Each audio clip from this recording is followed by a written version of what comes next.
Bonjour tout le monde, ici Steve Jean, bienvenue à QCMTV Podcast, le balado québécois dédié à la passion du vélo de montagne. Aujourd'hui, on parle enduro, EDR, et je rencontre à nouveau mon ami Mathieu Dupel. Mathieu, qui est bien connu comme propriétaire et gérant d'équipe canadienne, Forbidden Synthesis. Mathieu, qui est aussi présent sur le circuit professionnel de la Coupe du monde de descente et d'enduro depuis plus d'une vingtaine d'années, donc un homme qui a une tonne d'expérience. Mathieu, avec son franc-parler, aujourd'hui, nous donne son opinion sur l'état du circuit enduro, un petit résumé de la saison 2024 et les tendances et changements pour la saison 2025. Une tonne de choses super intéressantes, j'espère que vous allez l'apprécier. Toutefois, avant d'aller à l'entrevue, je vais faire une petite parenthèse en lien avec les changements récents pour les équipes sur le circuit de la Coupe du monde. L'équipe Forbidden Synthesis est désormais renommée. Mathieu est toujours à la tête de cette équipe-là, mais elle s'appelle désormais Dunbar Racing. Et rassurez-vous, les athlètes qu'on appréciait dans l'équipe Forbidden sont toujours présents avec Mathieu aujourd'hui. Donc, on parle bien entendu de Connor Fearon, qui est toujours en place et désormais au sein de l'équipe Dunbar Racing. Alors, Connor Fearon et Emilan, toujours là, Alex Thor, Rhys Verner, toujours présent, John Muzzle, Ryder Wilson, Magnus Manson aussi. Alors, et voilà, c'est complet. Changement de nom, changement de commanditaire, mais toujours la même équipe, toujours les mêmes athlètes. Alors, on va avoir la chance de les observer et de les encourager au cours de la prochaine saison. Sur ceci, on s'en va à l'entrevue. Bonne écoute. Mathieu Dupel, bonjour, ça va bien? Ça va bien, puis toi? Ben oui, Mathieu à nouveau avec nous, ça fait 3 fois, hein? Je suis en train de devenir un membre honoraire de QCTV Podcast. Ouais, ben écoute, comme je t'ai déjà dit, j'apprécie que tu fais ça pour la communauté au Québec. C'est le fun. Les derniers podcasts, il y a eu plein de gens qui m'ont dit qu'ils l'ont écouté, que ça me surprenait, parce que comme au premier podcast que je t'ai dit, moi personnellement, j'écoute pas vraiment des podcasts.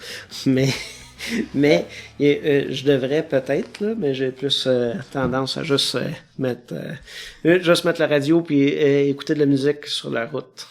Ben moi aussi j'ai entendu beaucoup de commentaires à propos des épisodes qu'on a fait ensemble, puis les gens ont beaucoup apprécié.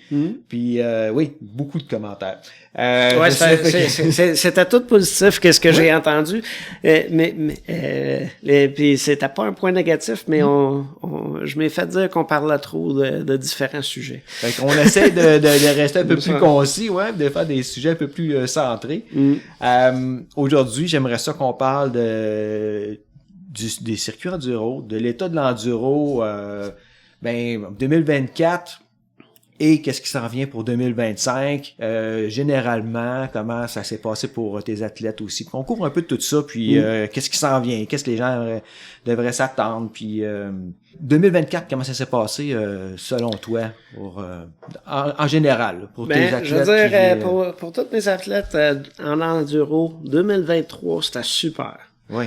C'était super, on a eu une super belle saison, puis ça l'a joué comme ça pour une couple d'années, que des fois, il y a des années qu'il y a des bons parcours, des fois, il y en a qui sont un petit peu plus durs. Sur 2023, il y a eu des super bons parcours comme Medina. Leo Gang, c'était un super beau parcours aussi. Donc, il y en a eu des victoires. Puis C'est-tu l'impression où il y avait un peu plus de localisation répandue un peu partout, je pense, en 2023, peut-être plus qu'en 2024?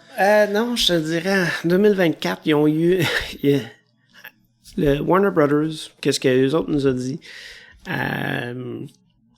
au début de l'année, c'est que ils voulaient mettre l'enduro plus un sport d'endurance. Okay. Ils disaient que ça faisait pas de sens à ce que le vélo d'enduro soit plus pesant que le vélo de downhill. Ouais. Puis après ça, ils ont fixé avec un meeting avec eux, ils poussaient bien gros pour le e-enduro, le vélo, parce que eux, il y a plus en ce moment des gens qui recherchent des e-bikes, fait que eux ils voient ça comme si ça devrait être le futur du sport. Comme ça, eux nous ont dit c'est là où que le sport s'en va. Mais quand on a levé la main puis on a dit combien de personnes qui étaient inscrites à l'enduro, puis ils disent on capte ça à 350.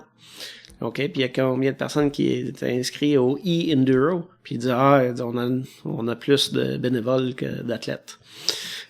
Comme ça, ils ont comme réalisé un peu, puis il y a beaucoup de compagnies que oui, ils étaient super contents de faire partie des courses, mais les athlètes ne veulent pas courir en e-enduro. Les e-bikes, c'est supposé être quelque chose pour le fun, qu'un vélo qui nous ressemble qu'est-ce qu'on achète qui coûte cher puis qui est beau, là. Mais tu sais, justement, les courses de e-bike, là, moi, je pense qu'il y a comme un crossover. Là, il y a des fédérations de sport motorisés aussi qui font des courses de e-bike, puis on dirait qu'ils bataillent un peu pour avoir ça de leur bord. Ouais, je pense la grosse chose pour la raison pourquoi il y a eu les courses de e-bike avec côté enduro, c'est pour être sûr que la FIA l'a pas. Dans le fond. Parce que tu veux pas, le e-bike, c'est pour moi pis toi, là. C'était pas nécessairement, c'était pour moi pis toi pis les gens qui l'ont designé, c'est techniquement des gens comme moi pis toi. Mm-hmm. Ce n'est pas, quelqu'un du côté moto c'est parti. Même si Yamaha, c'était les premiers à avoir un e-bike il y a longtemps.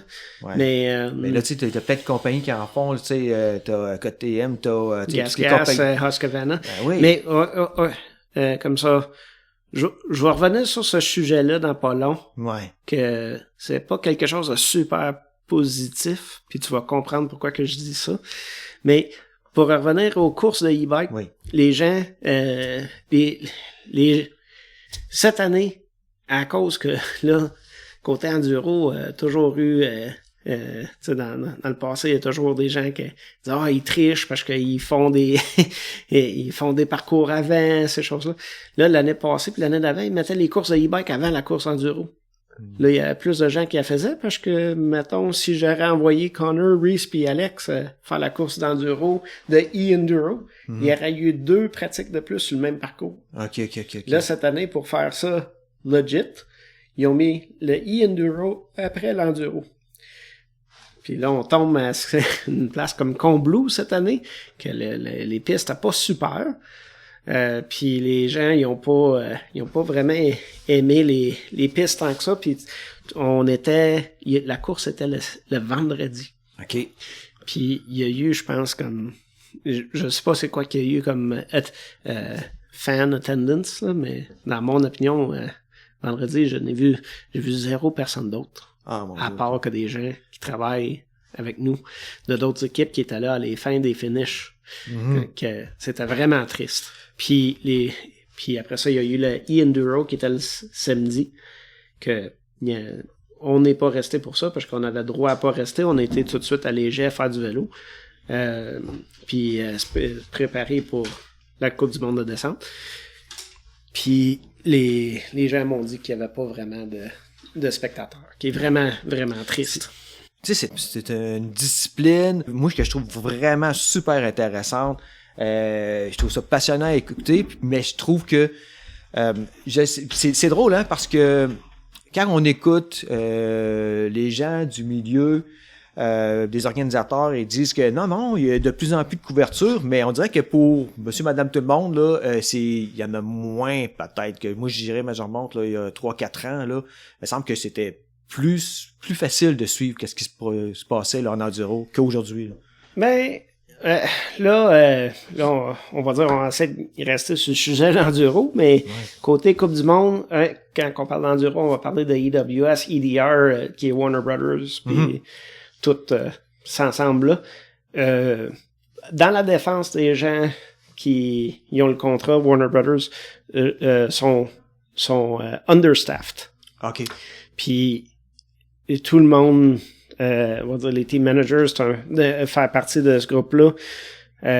Des fois, c'est un petit peu embarrassing parce que les gens, on dirait que c'est les 2-3 années passées, c'est juste du chiolage négatif. C'est juste du chiolage négatif pour ces choses-là que c'est vraiment dommage. Puis c'est vraiment dommage parce que donc l'enduro ils ont super bien fait leur job avec les EWS, puis ils ont eu le contrat, on va dire, de descente puis de cross-country, puis on dirait quasiment que l'enduro est oublié. Puis c'est pour ça que je dis que c'est triste un peu, ils en ont trop à faire. Puis maintenant, en tant que fan, on va dire end-user, client, on a quasiment trop. Si tu y penses. On a le cross-country, la descente, puis l'enduro qui vient du même fournisseur. Ouais, on va dire. OK, ça se perd peut-être un peu. Comme ça pas que ça se perd, mais ça passe vite. C'est à ce que comme une semaine qu'on est allé au gang en 2023 ou que Amy elle a gagné junior ou U21 filles. Oui. Reese il a gagné Elite Homme. Alex, il a fait des top 5 toute la journée. Il s'est crashé au dernier. Il s'est ramassé, je pense, 15e. Mais c'était une super de journée. Pour nous, on a gagné Team of the Day. Tout est cool. La course est jeudi. Au finish, il y avait, mettons, le bon ami Reese Finiles qui était là pour voir son finish, qui a gagné une Coupe du Monde, ces choses-là. Mais il était 8h45 le soir. Ouais. Un jeudi soir, dans les montagnes en Autriche. Il n'y a pas un chat. S'il aurait fait ça samedi soir, il y aurait eu toute la foule des fans qui sont venus, qui viennent pour la fin de semaine. Comme ça revient à la même chose que cette année à Combloux, que oui, moi j'aurais juste cancellé cette course-là si j'aurais été eux. Ça aurait été mieux de m'avoir une de moins qu'avoir celui-là qui avait pas un chat qui était là, que les gens ils ont pas aimé les parcours, qui ont pas aimé les transferts. Comme que j'ai commencé à dire au début, il y a certaines années que il y a des bons parcours. Pas nécessairement, on est critique un peu puis judgmental, là, mais à appeler des bons parcours qui sont techniques, qui descendent comme ça. Moi, côté enduro, j'aime ça quand c'est 5 stages de descente. Puis que oui, faut que tu grimpes puis que tu vas faire ton stage. Cette année, ils ont dit, comme j'ai dit au début, les vélos d'enduro sont plus pesants que les vélos de downhill. Ça fait pas de sens. On va changer ça. On met ça plus pédalant, plus les liaisons soient dures. Comme ça, là, ton vélo qui pèse 40 livres, ça va être mieux s'il en pèse, on va dire 33 à 34. Mais là, ton parcours... Ça force un peu l'athlète à dire, je vais peut-être downsizer, je vais prendre mon autre... Exactement. Mon trail bike, qui va être un peu plus adapté. Pour nous, que l'année passée, c'était super bon, puis c'était des tracks, on va dire, quasiment de downhill, que oui, il y avait du pédalage, mais il y avait des grosses sections, puis ça descendait la plupart. On était prêt pour ça, puis on est arrivé à Finale, où que l'année passée, ça descendait, mais Finale, c'est une super belle place pour le vélo. Je recommande, si tu veux aller faire des vacances, que tu vas à la plage, tu manges des petites pizzas, des pâtes pas trop chères, puis tu fais un château. En Italie, qui est sur le bord de la mer, c'est super. Puis t'as des trails pédalantes, comme que t'as des trails qui pourraient être une Coupe du Monde en downhill. Puis l'année d'avant, c'était comme une Coupe du Monde en downhill, puis les résultats l'ont montré. Okay. Richie Rude, super athlète que il fait de A à Z. C'est le gars probablement le plus fort que moi je connais. Très polyvalent. Parce que c'est quelqu'un qui est capable de faire un top 10 à une Coupe du Monde, puis il est capable de gagner une course d'enduro qui pédale avec son vélo qui pèse 40 livres. Fait que voici, lui, il a prouvé que c'était le meilleur dans cette section-là, de ce secteur-là, puis je te dirais gros high five pour ça. Puis, mais qu'est-ce qu'ils ont essayé de faire cette année, c'est plus de liaison, plus de pédalage, plus d'endurance, comme pour enduro. Puis ils ont choqué tout le monde. Puis dans votre équipe, dans notre équipe, qu'est-ce que ça a apporté? Qu'est-ce que ça leur a apporté dans notre équipe? Amy, qui est une jeune fille de 20 ans, que en ce moment elle va à l'école en même temps pour devenir avocate. Puis elle aime beaucoup le downhill. Elle faisait les enduros parce qu'elle faisait des super bons résultats. Que maintenant, elle veut plus faire d'enduro. Pourtant, elle est arrivée 4e overall cette année, en 2024. Ouais. Mais peu importe, elle a fait 2e place puis une coupe de podium cette année. Mais elle aime mieux le downhill. Elle aimerait ça l'été prochain se concentrer que sur le downhill. OK. Puis là, Alex Storr. Alex Storr, super athlète, qui est super talentueux, que moi, j'essaie de le pousser plus, qui fait plus de crankworks, fait plus de courses de downhill. Il a fait le hardline. C'est un athlète que tu dis, qui est capable de faire un top 10 en EWS, puis quelqu'un qui va au hardline, puis je pense qu'il a fini 12e ou quelque chose. Wales. Au Wales hardline. C'est quelque chose, là. Oui, fait top 20 à des crankworks, fait tout ça. C'est côté talent, c'est là. Reese, que c'est quelqu'un qui est capable, qui est extrêmement en forme, qui était prête à commencer la saison. C'est plate, mais à finale, ça a été super physique. Puis pour nous, c'était de la bad luck, mais tout le monde a été malade pendant la semaine. Ah oui, ben il y a beaucoup de virus qui ont circulé cette année, là. Ouais, beaucoup de virus, mais tout le monde a été malade. Puis Reese, il dit qu'il était pensé avoir heat stroke. Alex a eu heat stroke. Amy, elle a eu. Puis voici quelque chose qui est super choquant. Mais Amy s'est rendue à tous les stages en temps. Ouais. Puis les liaisons étaient super têtes. Comme ça, dans toutes les filles, c'est la seule fille qui s'est rendue en temps. Donc, je crois qu'il y en a un autre qui s'est rendu à temps aussi. Puis, ils ont décidé de enlever les temps de liaison. Comme ça, elle s'est pressée. Elle a bunké, elle était super fatiguée. Il y en a qui avaient pas réussi à faire le cut-off. D'autres qui sont arrivés 15 minutes en retard. Puis, ils n'ont pas eu de pénalité. Ils n'ont pas eu de pénalité. Ouais. Fait que, puis, la course d'après, comme ça, là, Amy a fini par être... Ça, c'était à finale. Okay. Comme ça, Amy a fini par finir, je crois, 8. Fait que la course d'après, qui est en Pologne, qu'elle aimait beaucoup le parcours. Mais là, elle est 8e à starter. Comme ça, les autres filles qui sont là, est plus vite que les autres filles. Comme ça, chaque parcours qu'elle a commencé, elle rattrapait les filles, puis ils mouillaient. Comme ça, là, c'est normal un peu, tu rattrapes quelqu'un, tu essaies de passer quelqu'un, tu tombes, ça va pas super bien. Comme ça, là, comme ça, c'est juste dommage. Comme ça, puis après ça, Combloux, qui était super physique à la course où il y a eu personne, qui était super physique, puis qu'elle a tombé, elle a twisté son guidon. Puis le fait d'essayer de réparer son guidon, le remettre droit, puis elle est arrivée quelque chose comme proche d'une minute en retard pour son stage. Puis elle a eu une pénalité de 5 minutes.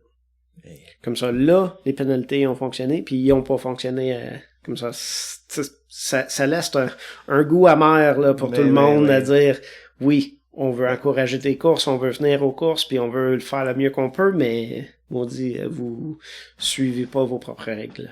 Vois-tu une intention pour 2025 d'améliorer ça? Là, je sais qu'il y a des...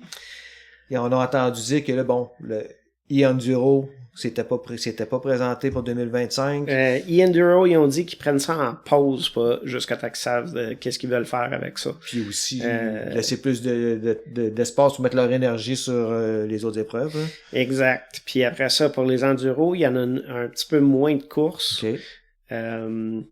Je crois que ça va être tout pareil comme qu'est-ce qui s'est passé cette année. Je crois que là, qui a enlevé le e-enduro, finalement, ça va donner plus d'aspect pour avoir le média c'est mal dit, là, mais pour les vrais athlètes. Ouais. Pour les vrais athlètes qui sont là, qui essaient de compétitionner sur les vrais bicycles. Comme, peu importe que, comme j'ai dit, moi j'en ai un e-bike, c'est le fun, mais je ne crois pas que ça devrait être une catégorie dans le World Series. Quand il y a les courses d'enduro ici à Bromont, mais il devrait y avoir une catégorie que c'est les mêmes parcours, puis que tu peux faire la course avec ton e-bike juste parce que tu as un e-bike, puis en tant que client, on n'a pas l'argent pour acheter toutes 2 vélos. Fait que devrait juste laisser une catégorie e-bike, puis non, tu ne montes pas plus ou de quoi, c'est fait juste laisser l'agent faire la compétition puis avoir du fun avec ses amis. Mais c'est ça, pour ces power stage-là, tu regardes ça, ça va de l'air juste désagréable. Ben, moi, ça m'a pas attiré, mais peut-être que certains auditeurs aimaient ça. Mais bon, on verra qu'est-ce qui se passe à ce moment-là pour 2025. Une des bonnes choses cette année qui était très attendue, c'était le premier championnat mondial. Ouais. d'enduro. C'était... Ouais, c'est ça. J'ai dit c'était attendu. C'était attendu. Il y avait eu les Trophy of Nations que moi j'avais trouvé un concept quand même cool parce que l'enduro, t'as quelque chose de différent que les autres.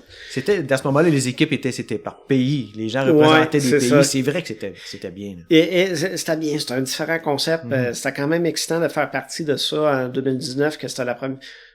En 2019, que c'était la première année, puis quand il y avait été, Connor y avait été, j'avais Reese qui était sur le côté canadien, puis j'avais Miranda qui est côté canadien aussi.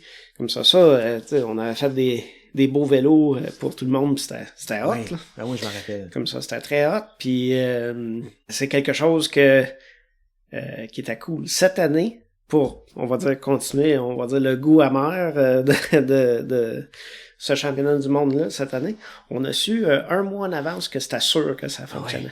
Ça, c'est, Comme ça.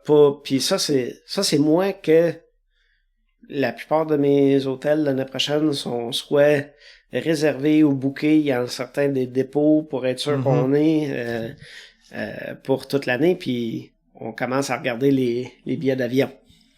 Ben là, on sait l'an prochain qu'il va y en avoir un championnat mondial. Ouais, on sait qu'on va être. Ouais, on sait tout ça déjà. Mais cette année, pour juste choquer tout le monde encore plus de qu'est-ce qu'ils ont fait, il nous l'a dit un mois en avance oui. Il nous avait dit au début de l'été, garde cette fin de semaine-là libre. Puis, à cause que les gens à Canadair qui sont super gentils, moi, j'avais écrit un message dire, écoute, ça va-tu être là? Il dit, on peut pas rien dire, mais on va se voir à ce moment-là. Je dis, OK, comme ça, good, on book la place, puis on était prêts. Mais encore là, ils ont fait ça quand même tard dans l'année, quand que à ce temps de l'année-là, ils auraient dû faire ça à finale comme qu'ils faisaient avant, puis ça aurait été un petit peu mieux. Là, il a neigé, ils ont cancellé des pratiques, tout un beau vacarme là, pour empirer les choses. Mais c'est dommage pour ça. Pour l'enduro, je trouve que malheureusement, on dirait qu'ils l'ont oublié, puis comme que tu dis, on n'a pas vu autant, mais c'est la raison pourquoi on n'a pas vu autant, c'est son short staff pour donner toutes les infos qu'il a à donner sur tout le monde. Son short staff pour donner tout ce qui est la gloire de tous les athlètes. Puis quand je dis de tous les athlètes, c'est le top 10. C'est pas quelque chose qui est super facile à faire. C'est quand ces athlètes-là, ils roulent un 60 à 70 km dans une journée avec tout, là. Avec un vélo de 40 livres.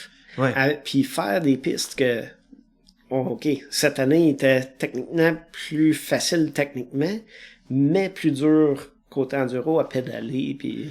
Est-ce que les athlètes ont fait-tu des changements? Ils ont-tu pris le même bike qu'en 2023 ou on a dit on va... on est arrivé avec les Dreadnoughts cette année quand tout le monde disait peut-être après les premières courses, peut-être t'aurais dû y aller avec les Druids. Mais les Dreadnoughts, on les avait essayés puis le Druid va super bien pour tout, mais le Dreadnought c'est une coche un petit peu plus. Quand je te dis si on s'en va faire 5 parcours de downhill, moi je veux prendre mon Dreadnought.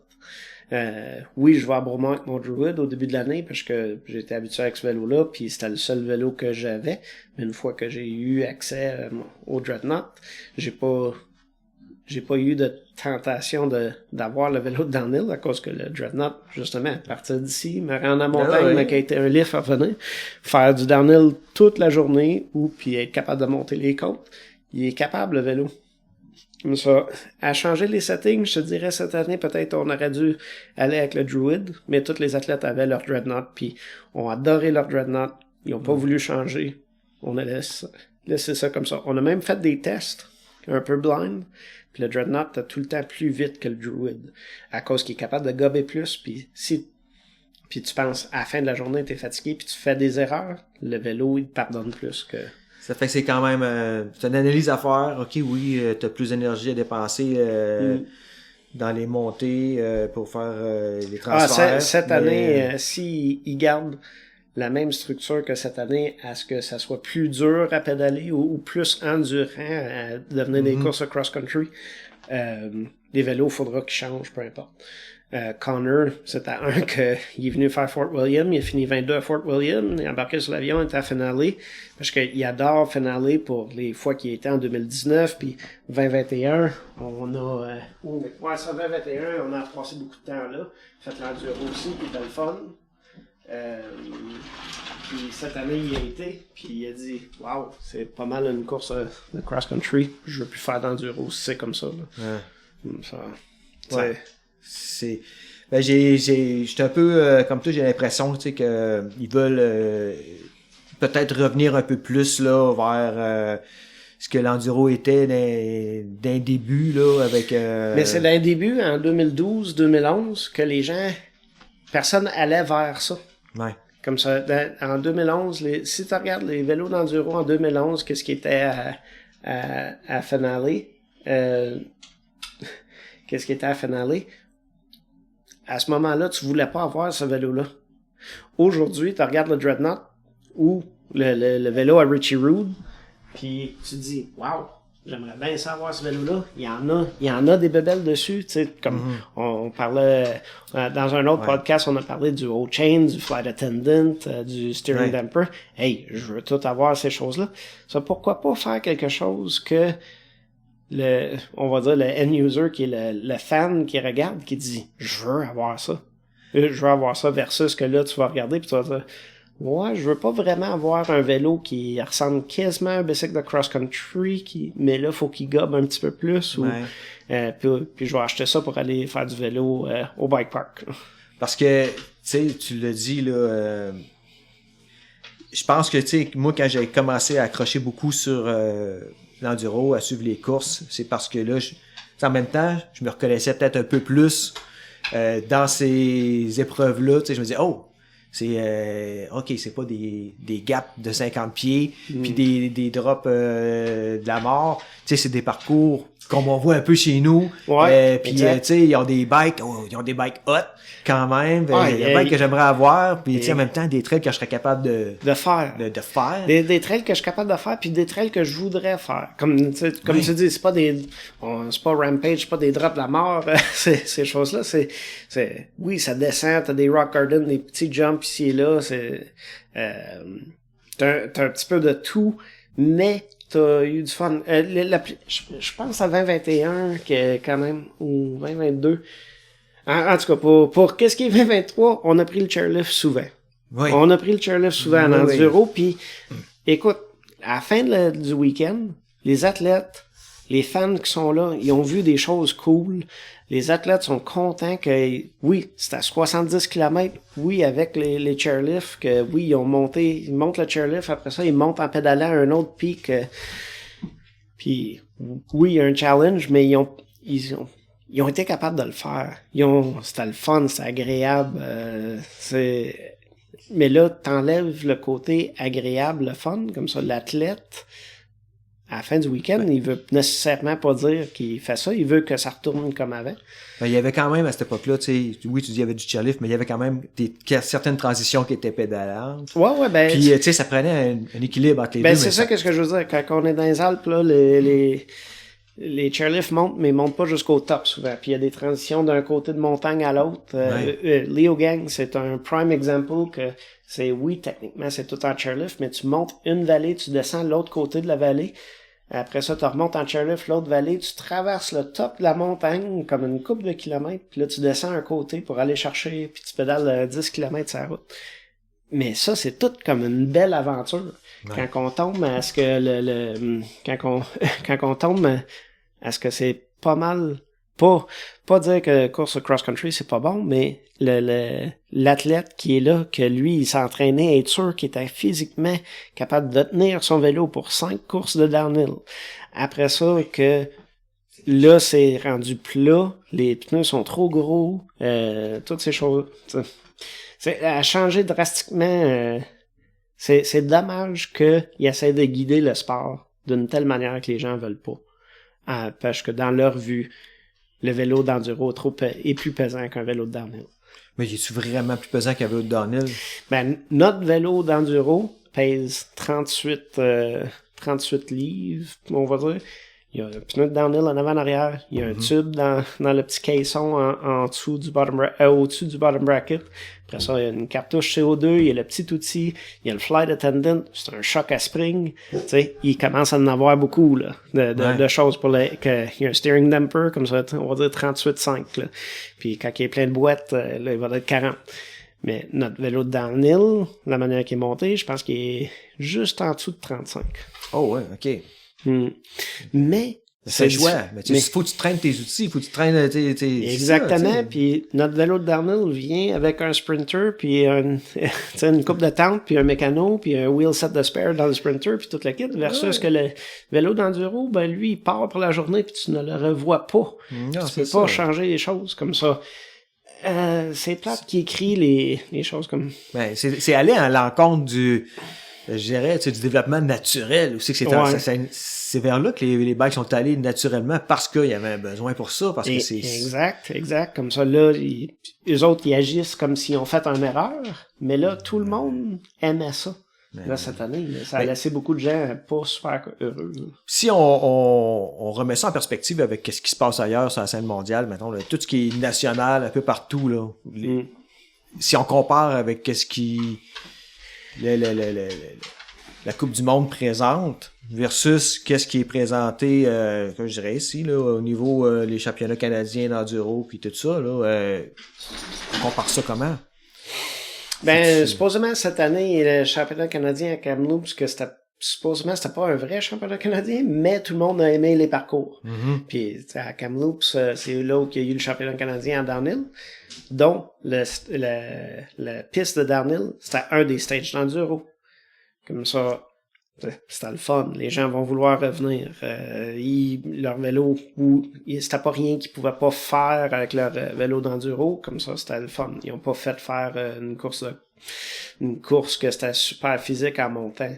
Fait que je crois quasiment qu'il va y avoir plus de gens qui vont être plus axés à vouloir faire d'autres courses que ces courses-là s'ils s'en vont vers ça. Juste pour le fait que à la fin de la journée, ça va être il y a toujours quelqu'un qui va gagner, mais la personne qui est 15e, qui fait pas trop d'argent, ne voudra pas retourner. Comme ça, il va trouver ailleurs. Que ça revient à ce que il y a une couple d'années, quand que je parlais avec les gens de la FQSC, puis on était à Bromont, puis il y avait une course enduro à Bromont, puis ils nous faisaient monter en pédalant pour les pratiques pour la course, quand que tu regardes le chairlift. Puis j'avais dit au monsieur de la FQSC, je dis pourquoi qu'on pourrait pas prendre les chairlifts en pratique? Là, il dit, c'est pas comme ça un enduro. Là, j'ai dit, c'est question, il faut que ça soit endurant. Il faut que ça soit tough. Tu sais, je dis, je comprends qu'il faut que ça soit tough, mais puis la personne à pas savoir qu'est-ce qui est ma job ou qu'est-ce qui est le cheminement, me dit, c'est comme ça des EWS. Faut que tu pédales. Tu montes jamais en chairlift ou EWS. Là, moi, j'arrivais, je pense, de l'Italie, puis je me dis, OK, là, il y a une des courses que c'était que du chairlift, que oui, t'arrives en haut, puis tu pédales à ton prochain stage que t'as à monter, mais t'as pas monté les Alpes au complet, t'as pas monté les montagnes au complet. Puis, et après ça, ici au Québec, ils disent, on a vraiment de la misère à avoir des inscriptions pour les enduros ici. Je dis, oui, mais ils sont pas le fun. Tu t'en fais un ici, oui, je nomme Bromont, parce que on est chez nous, je t'en fais un à Bromont, que tu nous dis, il faut que tu montes sur la rue de Gravier, que tu regardes le chairlift sur la super belle journée, puis puis après ça, le monsieur de la FQSC m'a dit, il dit, non, Mathieu, faut que tu montes par tes propres moyens. Je dis, moi, j'ai les moyens de m'acheter une passe, là. Il l'a pas trouvé drôle, mais en tout cas. Puis, j'ai jamais vu cette personne-là une Coupe du Monde non plus, là. En tout cas, c'est là où ça devient, je sais qu'il va y avoir d'autres courses d'enduro dans le futur, puis en espérant que, ils font ça agréable pour les gens qui veulent revenir en faire plus. Puis je pense que c'est là où que les gens ils ont de la misère à capter parce que il il y a certains gens d'organisateurs qui sont là puis qui veulent on veut vraiment un challenge. Oui, 100%. Ça devrait être un challenge. Mais puis après ça, ils se disent mais on veut vraiment plus d'inscriptions. Avec plus d'inscriptions, ils font plus d'argent. Avec plus d'argent, ils peuvent faire d'autres courses. Plus de challenge, moins d'inscriptions. Ça dépend. Ton challenge, il est pas bien fait, ton challenge. Ton challenge, oui, tu pourrais monter au Mont-Saint-Anne puis que tu le fais pédaler à un autre secteur du Mont-Saint-Anne puis faire la course. Tu pourrais pédaler, faire monter en chairlift du P5 au top, puis après ça, monter au Bon-Bernard, puis tu le fais de là. Oui. Versus monter au P5, commencer ta journée, monter au P5, puis regarder la chaise qui roule, puis là, monter dans un chemin de gravier à côté, parce qu'ils n'ont pas eu vraiment de piste de montée. Comme ça, c'est juste le fait que j'ai l'impression qu'il y a personne qui regarde ça en se disant, est-ce que 90% des gens qui sont venus en fin de semaine vont partir puis se dire j'ai hâte à la prochaine pour mon 150 pièces d'inscription. Parce que ça, c'est quelque chose qui est vraiment dangereux puis que je ne damne pas les organisateurs parce que je suis super content qu'il ait fait, mais c'est juste question qu'il faut qu'ils se posent la question de dire comment qu'on garde ça aller pour les prochaines années. Comment qu'on va faire d'autres athlètes qui vont venir du coin, comment qu'on va faire des parents à dire amenez vos enfants à le faire, comment qu'on va arriver, puis c'est pour ça que les courses de downhill dans le passé on avait que des bikes de downhill puis que des bicycles de cross-country, puis les bikes de downhill on avait tout du fun qu'on allait en chairlift à une autre place, puis dans le temps c'était pas des bike parks puis des gens avaient fait des pistes comme le Mont-Rignal dans le temps, puis là tout le monde a un bike d'enduro, on pourrait faire plein des courses que t'as 3 stages puis c'est des chairlifts puis un petit peu plus de pratique que les gens tombent, qu'ils trouvent ça agréable. Bon, t'as mentionné pratique, ok. C'est quoi ton opinion par rapport au fait que plusieurs athlètes, eux, leur opinion, c'est moi j'aime l'enduro quand c'est blind. Moi j'aime l'enduro quand il y a pas ou peu de pratique parce que là, c'est là qu'on met ce côté-là, cette habileté-là de rouler rapidement dans une piste qu'on connaît pas versus le downhill qui est différent. L'athlète qui dit moi je fais l'enduro parce que je veux pas compétitionner contre quelqu'un qui va passer beaucoup de temps à mémoriser sa track, puis qui va faire de la visualisation versus c'est un peu, c'est ça, là. On retourne aux origines ou on va ailleurs, là. Comme ça, si on parle de Coupe du Monde, puis on parle de championnat canadien ou Coupe Canada, je pense que championnat canadien ou Coupe Canada, on va dire genre de course régionale. La course est dimanche, la course le samedi, tu devrais avoir des pratiques ouvertes, que tu fais autant de pratiques que tu veux, puis ça finit là. Au Coupe du Monde, tu as le droit à une pratique par parcours. L'athlète, elle arrive là, on va dire le samedi, c'est leur journée d'entraînement, ben il faut qu'ils fassent leur stage une fois. Ils le prennent sur GoPro, le soir, ils le regardent sur GoPro, le lendemain, ils font la course. Ou que on a parlé de tricher, ces choses-là. Il y a beaucoup d'athlètes, il y a beaucoup d'athlètes, puis il y a une couple d'équipes avec un petit peu plus de budget que tu veux. Si tu regardes ces médias sociaux, ils sont déjà à finaler pendant un bout, à faire toutes les pistes. Il y en a déjà qui ont été à Pologne pour un training camp, d'autres qui vont à telle place. Comme ça, je trouve ça un petit peu dur. Comme un petit peu triste qu'il y a des choses qui trichent comme ça. J'aime bien les choses que c'est blind un peu pour, on va dire, c'est quel qui était Medina. C'est un parfait en 2023. Medina, c'est un parfait exemple. Comme ça, tu as eu 1, 2, 3, que c'est 3 Australiens. Dans les 3 Australiens qui étaient sur le podium, Connor était 3e. Connor a déjà été à Medina. C'est une de ses places favorites. C'est pas c'est pas proche de chez eux, mais il y avait été souvent. Comme ça, c'est sûr qu'il peut bien faire. Un avantage. Les deux autres, 1 et 2, reste à Medina.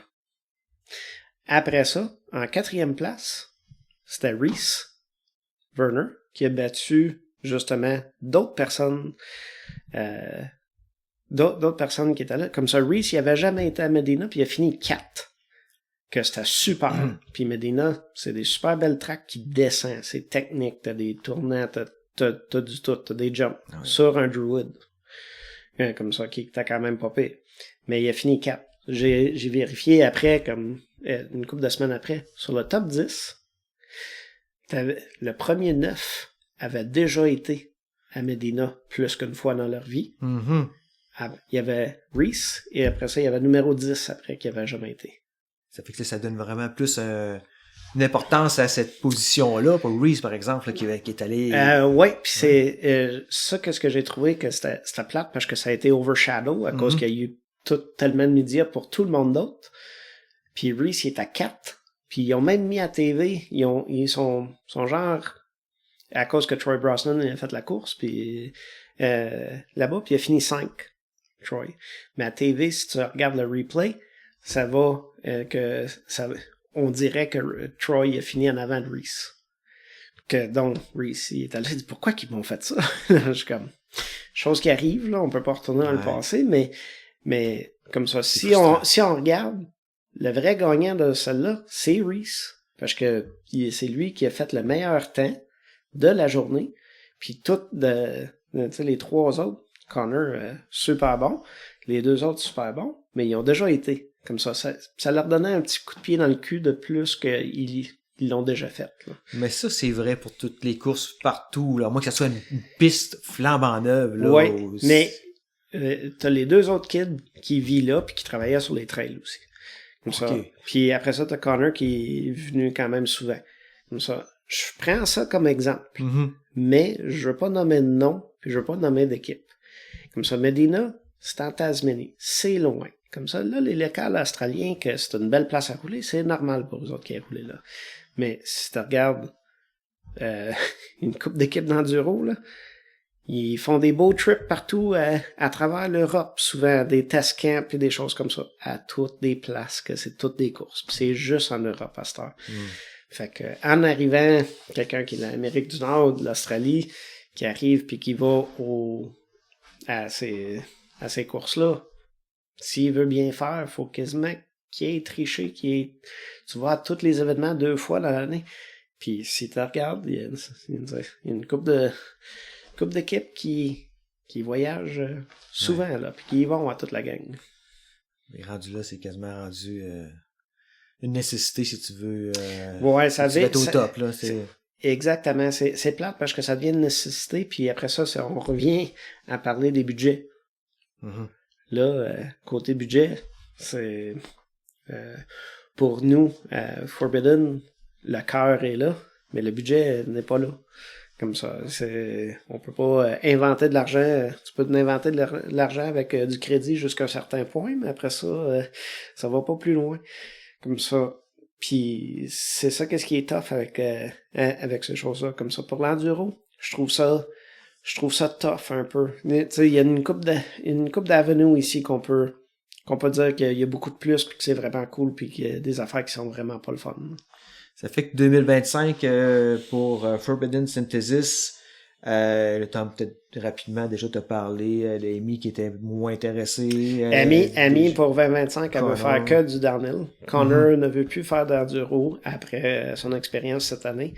Alex veut encore faire de l'enduro parce que Alex, il a pas eu le podium encore. Okay. Puis Alex, quelque chose qui a dit que c'est dommage que pas tout le monde est au courant. Il a fait Hardline à Wales. Oui. Puis la track est immense, puis c'est des gros jumps. C'est fou là. Mais il a dit que Hardline est en contrôle tout le long.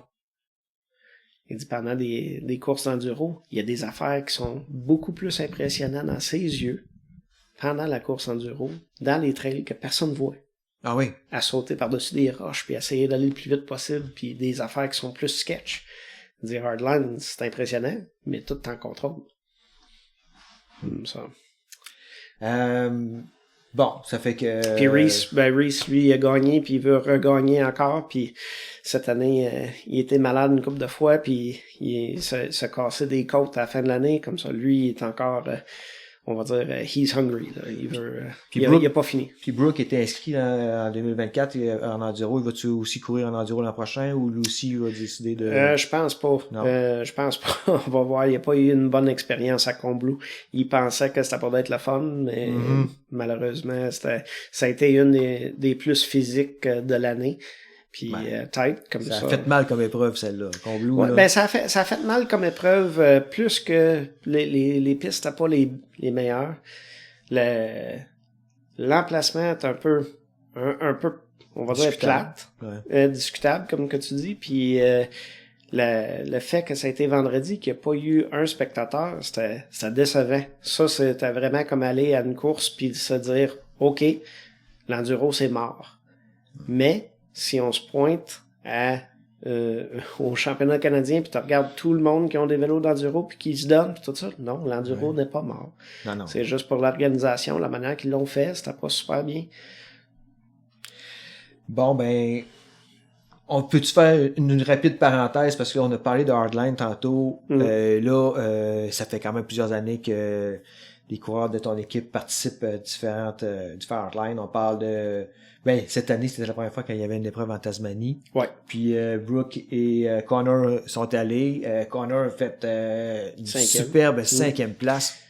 Qu'on n'a pas beaucoup entendu parler, là, malheureusement, mais c'est formidable, là. Ouais, ces choses-là, c'est comme un petit peu de tout, là. Ça dépend comment que tu t'en vantes, là, mais pour Hardline, lui ils sont encore invités pour cette année, en février, là, en 2025. Ils sont invités en février. Oui. Puis, comme que j'ai dit, côté enduro, Connor, il était quand même souvent à Medina. Puis, il a dit au proprio, il dit, non, les jumps sont trop gros, c'est bien trop dangereux, moi, je pourrais jamais faire ça. Puis, j'ai parlé avec Rob Dorner, puis lui, il dit, tu sais, il veut-tu le faire parce qu'on l'a invité à Wales, puis il voulait pas venir à Wales.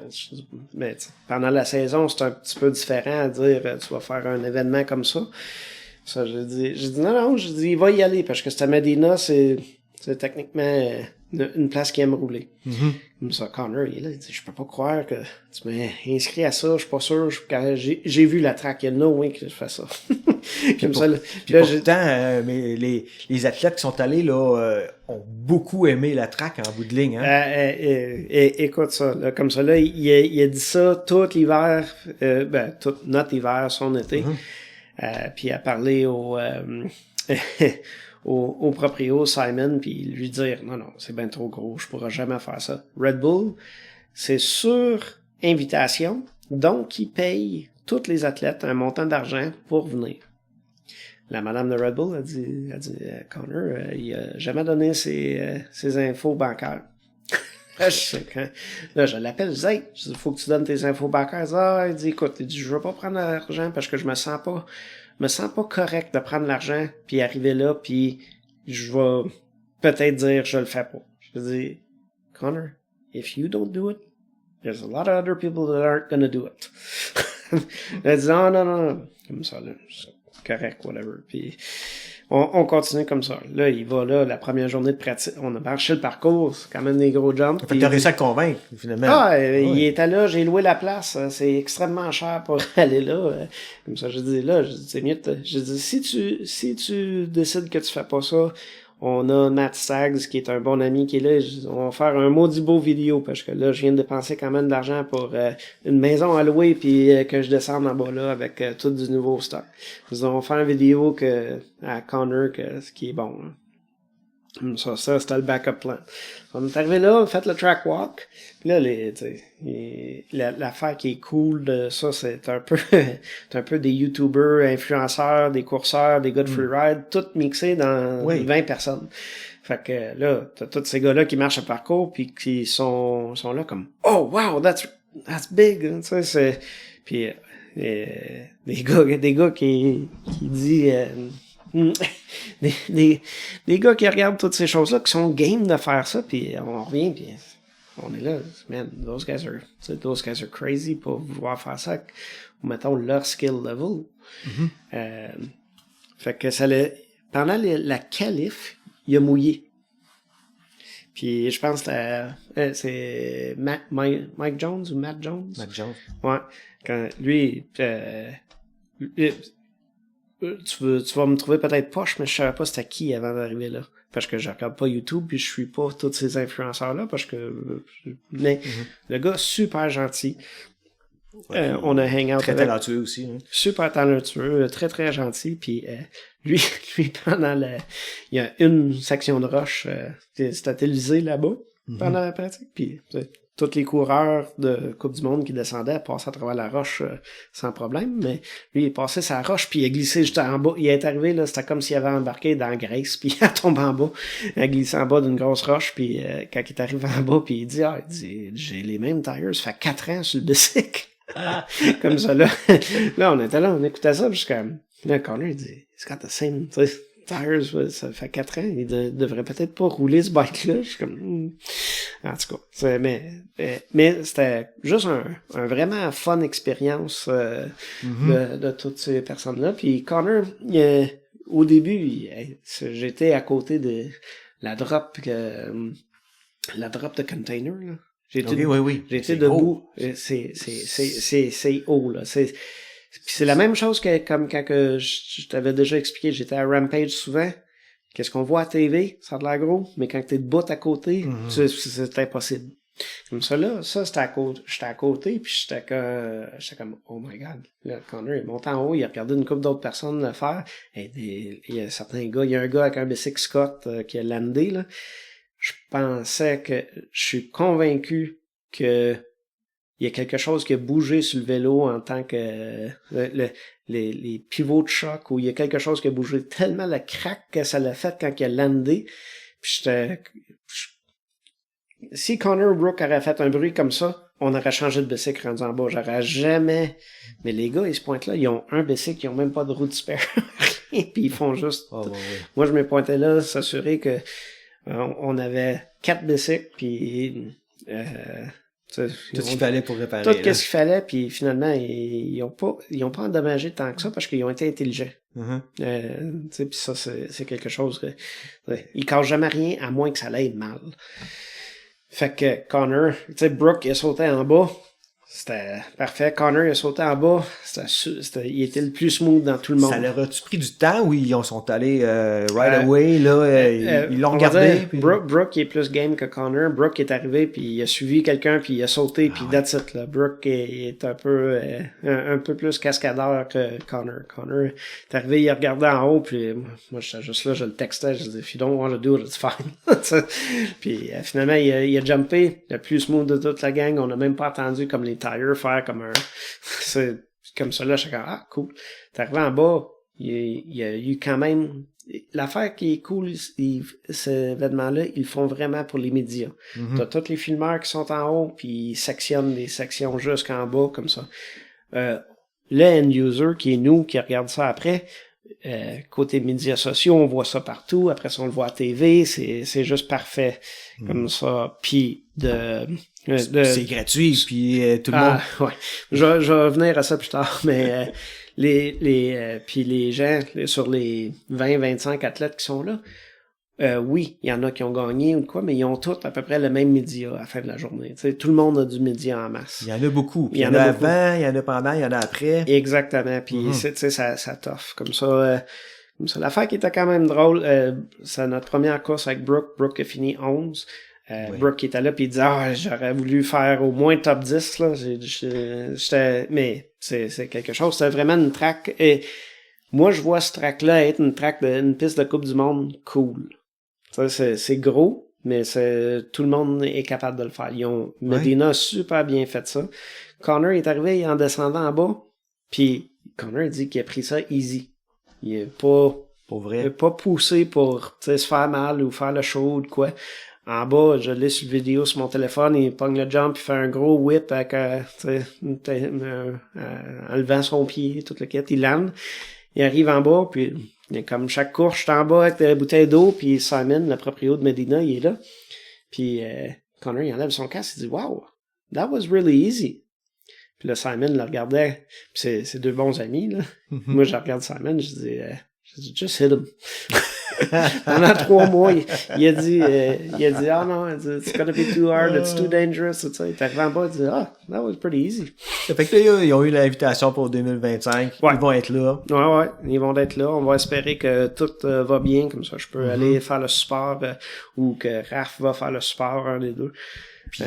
Puis pour Wales aussi, qui a une invitation? Wales, il n'y a pas eu les invitations pour Wales encore. Encore, ok.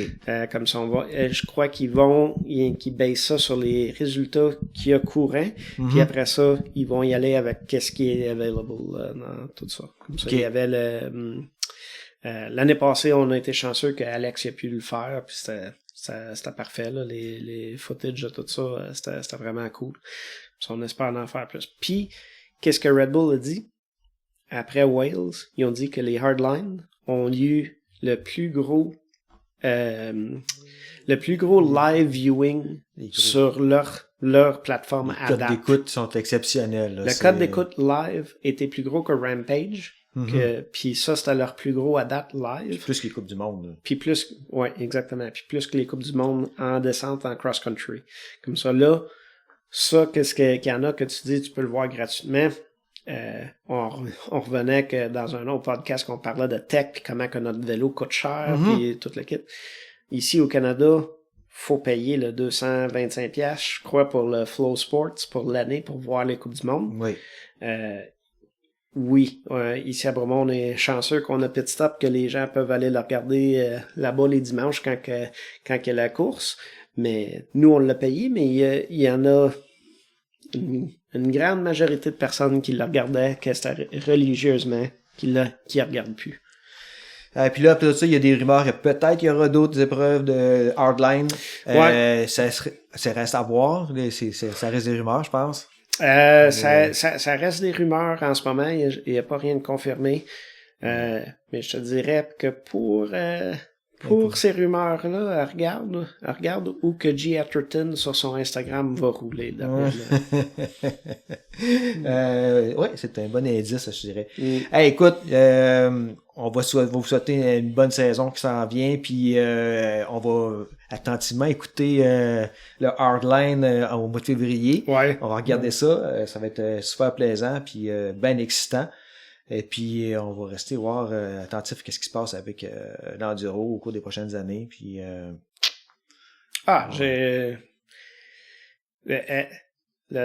l'enduro n'est pas mort. Non. C'est sûr qu'il va y avoir des athlètes. Les vélos, en ce moment, il y a beau à dire que les e-bikes, c'est les plus vendus, mais un e-bike, c'est un bicycle d'enduro. C'est pas un vélo d'athlète. Ouais, exactement. Puis c'est un vélo d'enduro comme ça, mettons la ZEB ou la 38, c'est la fourche le plus vendue. Ben, faudra que ces vélos-là fassent leur preuve en quelque part. Ça va être juste des vélos qui font leur preuve puis ajouter des petits moteurs dessus. Yes. Bon, ben, merci beaucoup, Mathieu. Bienvenue. Fait que, on va se redonner un autre rendez-vous à un moment donné, on changera d'autres choses. Parfait. Je suis sûr qu'il va y avoir plein de sujets. Hey, merci beaucoup. Merci. Merci tout le monde d'avoir écouté cet épisode. J'espère que vous avez apprécié. Si vous aimeriez nous encourager, s'il vous plaît, allez liker et abonnez-vous afin de rester informé de l'apparition des prochains épisodes. Puis surtout, n'hésitez pas à partager à vos amis et aidez-nous en faisant connaître le podcast. Vous pouvez aussi communiquer avec moi sur Instagram et sur Facebook à QCMTB Podcast. Donc, à la prochaine et puis bon riding!